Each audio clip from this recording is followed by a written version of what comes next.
राष्ट्रीय स्वयंसेवक संघ के सरसंघ चालक मोहन भागवत ने मुसलमानों पर बड़ी बात कह दी है। उन्होंने कह दिया है कि आरएसएस की शाखा में मुस्लिमों का भी स्वागत है। शर्त बस इतनी सी है कि वो खुद को औरंगजेब का वंशज नहीं मानते हो, भगवा ध्वज को लेकर उनके मन में सम्मान हो और भारत माता की जय बोलने से उन्हें दिक्कत ना हो। भागवत के इस ऐलान पर देशभक्त भाईजान का जवाब भी आ गया है, जिसे सुनकर औरंगजेब को सलाम करने वाले मौलाना गैंग को सबसे ज्यादा मिर्ची लगेगी।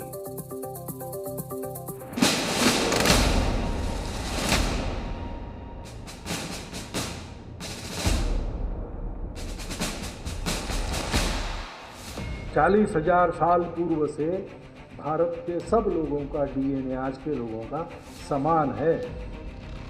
संघ प्रमुख ने क्लियर कर दिया है कि समान डीएनए वाले सभी भारतीयों का संघ की शाखा में वेलकम होगा। यानी जो भी भारत माता की जय बोलेगा उसका आरएसएस में स्वागत होगा। और भागवत का ये निमंत्रण सुनकर देशभक्त मुसलमान भी संघ में जाने की तैयारी कर रहे हैं। राष्ट्रवादी मुस्लिमों की संघ से दूरी मिटाने की शुरुआत खुद मोहन भागवत ने की। वाराणसी दौरे में सरसंघ चालक ने कुछ सवालों के जवाब दिए। वहां भागवत से एक स्वयंसेवक ने सवाल पूछा कि क्या वो अपने मुस्लिम पड़ोसी को भी संघ की शाखा में ला सकते हैं। तब मुस्लिमों और संघ को लेकर उन्होंने 3 बड़ी बातें कही। बिल्कुल सही कहा है भाई, भारत माता की जय कहने से किसी मुसलमान को एतराज़ नहीं होना चाहिए। हमारी जन्मभूमि है और अगर मोहन भागवत जी इतना कहने से हमें सम्मान देते हैं तो हम उनका बड़ा आदर करते हैं, हम उनका इस बात का स्वागत करते हैं।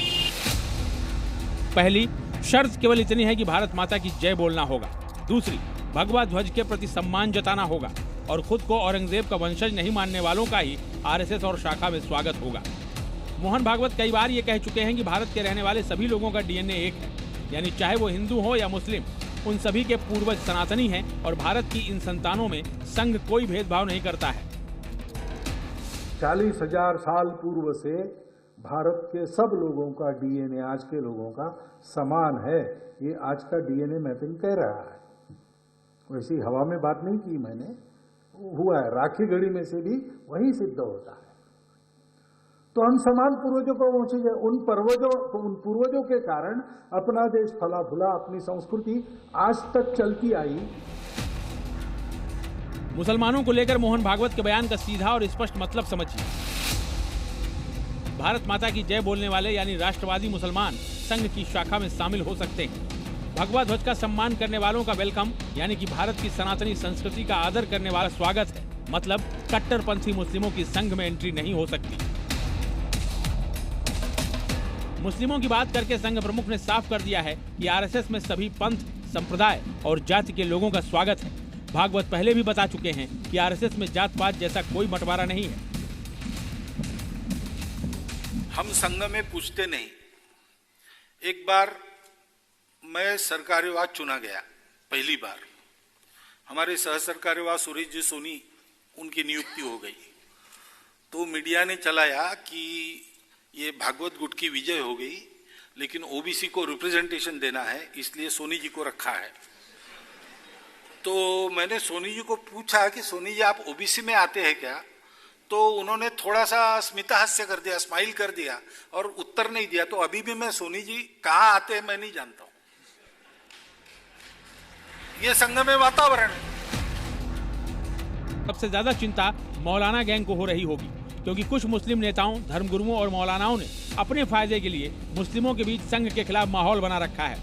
अब मुस्लिम संघ की शाखा में शामिल होने लगे तो सबसे ज्यादा मिर्ची ऐसे लोगों को ही लगेगी। हिंदुस्तान के मुसलमान को भारतीय जनता पार्टी और आरएसएस के लोगों को सर्टिफिकेट की जरूरत नहीं है। अगर मुसलमानों को आज की तारीख में जोड़ना है तो ये औरंगजेब से, अकबर से, हुमायूं से क्या लेना देना।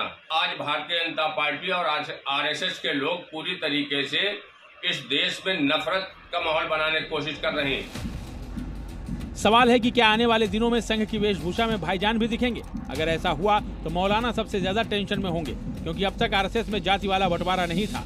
आने वाले दिनों में धर्म वाली दीवार भी नहीं बचेगी। ब्यूरो रिपोर्ट, जी मीडिया।